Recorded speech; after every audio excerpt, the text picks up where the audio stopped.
What is Strike Force? So Strike Force levels, this is the introduction of non-linearity to the campaign.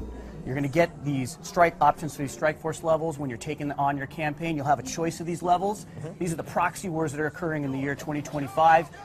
You and your Black Ops team, you'll have a choice of which one of these levels you want to go on. In this case, we've chosen Singapore. We're going into Singapore with this Black Ops level. Now, the thing about Strike Force levels is they are entirely new game design. Right now, what you've seen him just do, the player just do here, is he's gone into Overwatch mode. He's looking at it from a strategic vantage point, and he's setting up his markers here. He wants his squad to go here. He can see in red there, you can see the enemy, and you can see what's going on. He needs to secure these three positions. So he's getting the lay of the land. He's going to set it up, and then at will, he can move into and play any one of these. This is your choice, right? So it's like how you can play this level the way you want to play. It's a sandbox level. You can take over the objectives in whatever way you want, in any order that you want. And you can play, you can lose. And you can level, lose. Right? And you can lose. So so obviously in a Call of Duty game, you need to win, right? Not anymore. In this case with Strike Force levels, if you lose, we'll take account of that in the story, and the story will progress. Now, of course, if you want to go back and play, which I know you're a completionist and you'll probably want to go and do that, all of course. achievements. But the story will progress forward, and it'll take note of how you performed in these levels, and the story will progress. So one of the things about these levels is you can play any one of the people on your Black Ops squad, and you can take over any of the machinery and the equipment on the battlefield that you go in with. So in this case, what will happen is you'll start to bring in reinforcements. He's obviously trying to take this position here, and his team is battling. He's going into Overwatch mode here. He's about to get some new units that are dropped in that he can take over and play with. Wow.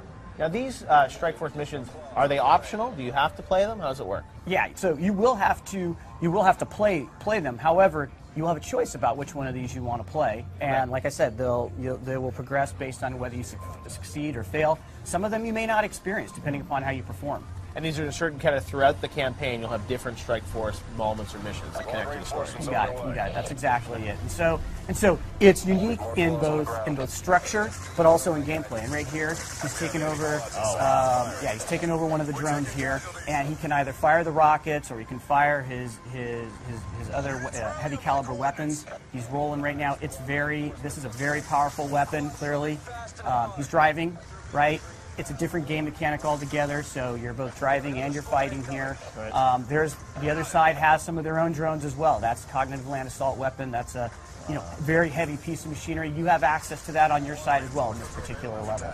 So it's amazing that you guys have all these levels that you've sort of inserted throughout the campaign. Now, this one is obviously set in Singapore, and you're going to have them kind of all around the world? They will be so without giving up the entire fiction, but there's going to be various areas, geographic locations in the world where these hotspots are occurring in this, like I said, in this year 2025. Right. And the head of JSOC is going to come to you and he's going to lay it all out and he's going to say, this is what's going on, this is what's going on, this is what's going on.